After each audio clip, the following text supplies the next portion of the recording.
ជំរាបសួរបងប្អូនអរគ្នានេះគឺជាសេវាកម្មជូនភ្ញៀវដ៏ប្រណិតនិងឯកជនភាពមួយរបស់ក្រុមហ៊ុនអាកាសចរ Etihad Airways ដែលមានឈ្មោះថា Chauffeur Drive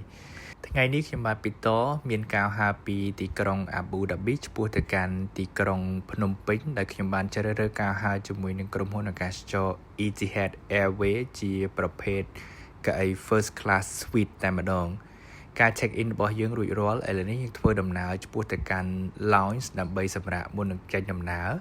បើនិយាយអំពី first class lounge របស់ក្រុមហ៊ុនអាកាសចរ Etihad Airways មួយនេះប្រកបទៅដោយប្រណិតភាពអមជាមួយនឹងម្ហូបអាហារដ៏ឈ្ងុយឆ្ងាញ់បែបអាឡាកាត់ស្រាដែលមានឲ្យជារសឆ្ងាញ់ព្រមទាំងជាមួយនឹង facility ដូចជា spa massage ដែលយើងទទួលបានមុននឹងយើងធ្វើការចាក់ចេញពីទីក្រុង Abu Dhabi តែម្ដងហើយឥឡូវនេះខ្ញុំកំពុងតែស្ថិតនៅលើ aircraft ហើយខ្ញុំចង់បង្ហាញបងប្អូនអរគ្នាអំពី facility amenity និងសេវាកម្មដ៏ល្អឥតខ្ចោះ on board ជាមួយនឹងកៅអី first class suite នេះតែម្ដងថាតើមានលក្ខណៈពិសេសយ៉ាងដូចម្ដេចខ្លះបើយើងនិយាយអំពីភាពប្រណិតភាពបងប្អូនអរគ្នាតែងតែនឹកឃើញជាមួយនឹងក្រុមហ៊ុនអាកាសចរ Etihad Airways នេះតែម្ដងសម្រាប់បទពិសោធន៍ខ្ញុំផ្ទាល់តែម្ដងអ្វីដែលខ្ញុំទទួលបានជាមួយនឹង Etihad Airways នេះនិយាយអំពីម្ហូបអាហារនៅលើយន្តហោះនេះគឺប្រណិតតែម្ដងប្រកបទៅដោយឲ្យជារសឈ្ងុយឆ្ងាញ់ស្រាដែលមានរសជាតិដ៏សម្បូរបែបព្រមទាំងជាមួយនឹង facility amenity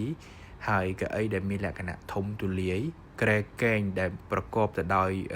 គេហៅភាព comfort នៅក្នុងការហោះហើររយៈពេល long flight តែម្ដងបើនិយាយអំពី entertainment system បងប្អូនអរគ្នា entertainment system ក្រុមហ៊ុនអាកាសចរ Etihad បានបំពាក់ជាមួយនឹង entertainment system ដ៏សម្បូរបែបជាមួយនឹងការរីករាយជាមួយនឹងការហោះហើរផងដែរហើយ Wi-Fi on board គឺ high speed មែនតើហើយមុននឹងយើងធ្វើការចុះចតបងប្អូនអរគ្នាយើងនឹងទទួលបានជាមួយនឹងគេហៅ gift ពី crew របស់ Etihad ដែលយើងផ្ដល់ជូនយើងទុកជាអនុស្សាវរីយ៍តែម្ដងឥឡូវនេះខ្ញុំបានមកដល់ទីក្រុងភ្នំពេញហើយការចុះចតដោយសុវត្ថិភាពហើយចង់អញ្ជើញបងប្អូនអរគ្នាមកទទួលយកបទពិសោធន៍ជាមួយនឹងក្រុមហ៊ុនអាកាសចរ Five Star Airline មួយនេះពី Etihad ចាប់ផ្ដើមកក់ពីឥឡូវនេះទៅកាន់គោលដៅដែលបងប្អូនអរគ្នាចង់ទៅអរគុណច្រើនជម្រាបលា